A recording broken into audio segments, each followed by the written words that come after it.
Good morning, Nachum. Good to have Shabbos, everybody. Tomorrow we have the privilege of reading Parshas Vayera. Whoa, what an incredible Parsha this is. Now, I'd like to share something which perhaps might even be a drop original, but I think that it is true, and I know I'm talking to myself, and if anybody else wants to listen, you are most welcome. I usually begin by once again saying tomorrow we have the privilege of reading Parshas Vayera, and according to the Chinuch, there are no mitzvos of the 613 contained in Parshas Vayera.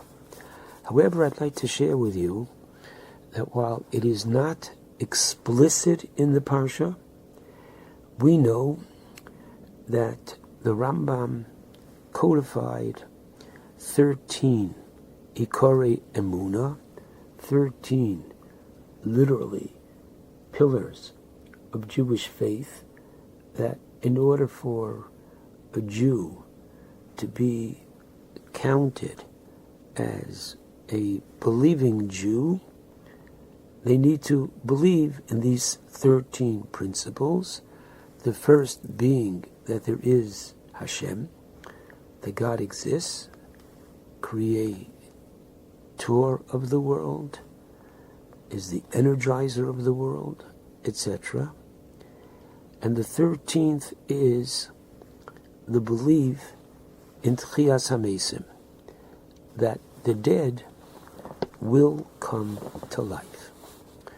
Now, I was excited that I found that expression of Tchias HaMesim in the Sapurno, in the beginning of the Parsha, when Abraham extends his Hachnosas Orchim.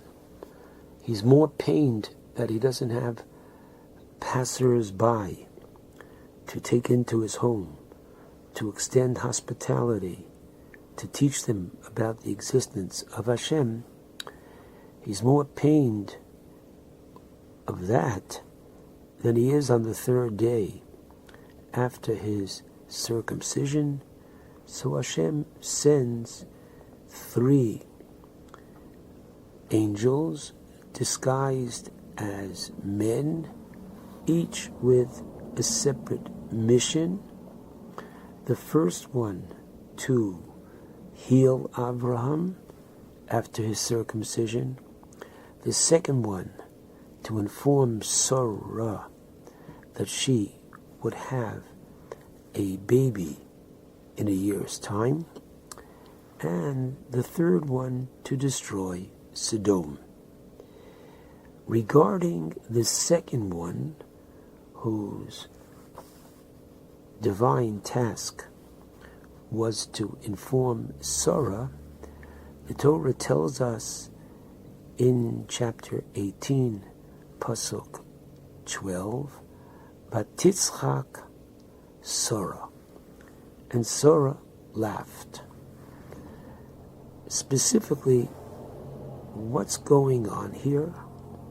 So the Sapurno comments on this verse, Ki omnam lo shiv habachrus achar zikna, by informing Sarah that she would have a child, quote, naturally, this would be literally rejuvenating her body from the state of elderly that she was, a woman of 90, to restore it to its youth. Says the Sapurno, Harehu kitchias hamesim. This is literally like resuscitating the dead, just as bringing the dead to life again. So too, Sarah Imenu, that she should be transformed back into time to a young woman, literally this is not simply lo b'derech hateva. This is not simply beyond the norm and the natural, but this is a act like tchias hamesim, like literally resurrecting the dead. So the parsha begins with Hashem telling Sarah that she would have a baby, and hence we have Tchias HaMesim at the beginning of the parsha, and then the end of the parsha, which contains the story of the Akedah, and we are familiar with the Gemara that tells us that, not the Gemara, but rather Chazal Midrashim, that regarding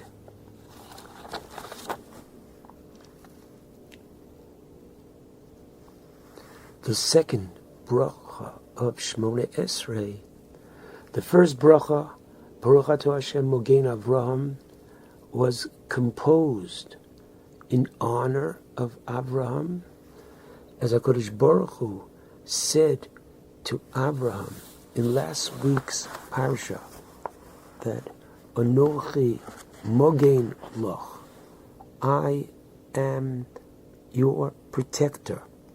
Schorcha Harbe Ma'od, your reward is very great. After Avram's defeat of the 4 kings who defeated the 5 kings, and Avram was afraid that he had used up all of his merits, God said, no, there's much more where that came from. And Baruch Atah Hashem Mogain, Hashem protects Avraham. Similarly, the Jew every morning is somewhat nervous. Look, you've done so much for me already, Hashem. I'm almost afraid to ask for more, lest I use up all my merits for the future. And we say, no, Baruch Atah Hashem Mogain Avraham. Now what is the second bracha? Baruch Atah Hashem Mechayeh HaMeisim. So in the Cooperman edition of this Sforno, he quotes from the Pirkei Rebbe Lezer, chapter 31, that as Avram Avinu was bringing down the knife at the time of the Akedah, Parcha Nishmaso Shel Yitzchak, Yitzchak's soul departed from his body, and when HaKadosh Baruch Hu said, enough, Al Tishlach Yodcha El Anar, don't go any further, Chazra HaNefesh Legufo, his soul was returned to his body, V'hitiro, Avram untied him, Omar al Raglav, and Pasach the Omar, Baruch Atah Hashem Mechayeh HaMeisim. So the second bracha of Shmoneh Esrei was either recited by Yitzchak himself, or as the Shibbolei HaLeket cites the Midrash, that it was the Malachim who watched the Akedah, and they responded as if clapping with joy, Baruch Atah Hashem Mechayeh HaMeisim, that Yitzchak Baruch Hashem has been resuscitated. Be it as it may, the parsha begins with Tchias HaMeisim, the parsha concludes with this concept of Tchias HaMeisim. Now this is a very significant point. Interesting, the third bracha, Hakel HaKadosh, is that we deal directly with God, not even with the angels, and therefore the very fact that we keep coming back to Hashem, on the one hand, asks the Beis Elokim, the Mabit, aren't we like a nudnik, a child who keeps going back to his parent? Please, please. I can only tell you, our Bechor, at the age of 18, wanted a moped. He tried his father, and his father said no. He tried his mother, and his mother said no. And after a while, one of us, or both of us, said, why are you such a nudnik? Meaning, you're bothering us again and again. And he finally got the message. So why are we not a nudnik, asks the Mabit. And he gives a beautiful answer, that even though we prayed this yesterday, and we prayed it this morning, and we're going to pray it again tomorrow and tonight, the answer is because we are basically saying, Hashem, you are the one and only you can do this. And that is the biggest shevach to Hashem. So the concept very clearly that I'd like to suggest is, just as the Gemara in Sotah teaches that the Torah begins with chesed and the Torah ends with chesed, it begins with chesed when Hashem made the kosnos or for Adam and Chava, Vayal B'Shem, he dresses them in leather garments. The Torah begins with chesed, and the Torah ends with chesed that Hashem buries Moshe. So too does Klal Yisrael begin with Tchias HaMesim, with Sarah Imenu, literally being transformed as if re-given a totally new life, and it ends with Gemilas, with Tchias HaMesim, with Yitzchak Avinu. Now, I'd like to point out that in the Shemona Esrei, what do we say? In the present tense, we say to Hashem that Ato Gibor Liolam Hashem, you are the eternal, mighty Lord. Mechaya Mesim Ato, you the resuscitator of the dead. Now watch. What do we say? We say every day, Mechalkel, in the present, Chayim Bechesed. Literally, you sustain right now the living with kindness. Mechayim Mesim, right now, Berachamim Rabim. Somech Noflim, you support the fallen. Rofei Cholim, you heal the sick, all this in the present. Matir Asurim, you release the confined. Umakayim Emunaso, once again, Lishenei Ofar, and you maintain your faith to those asleep in the dust.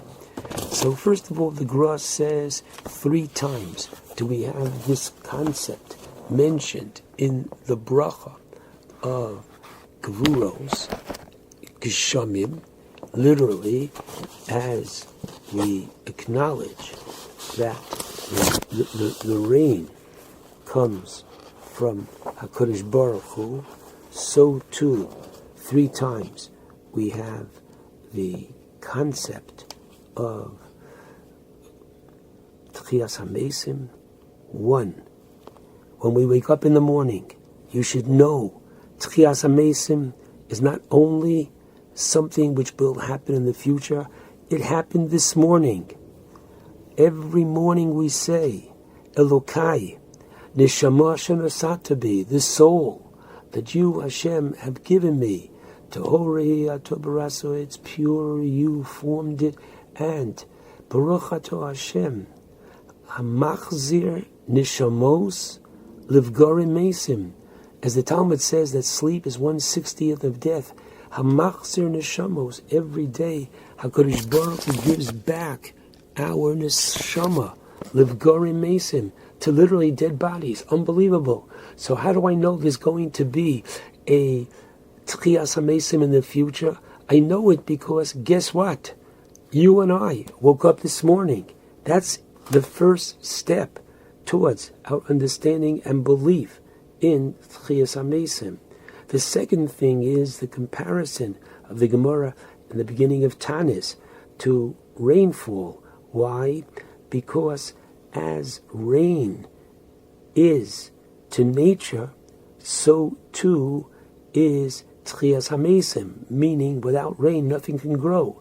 And rain, as we know, is the one thing which is completely only in the hands of God, right? The Indians tried a rain dance, but we know one thing, that B'odam ayin lavod eso adamah, the gewaltige pshat, that there was no man to pray and to daven for rain.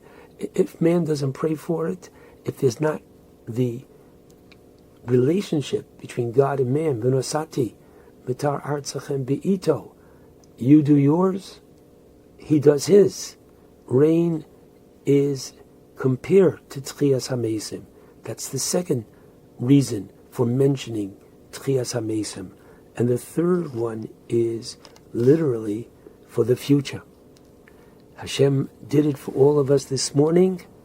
He brings the rain in Eretz Yisrael and throughout the world, and in the future there will be.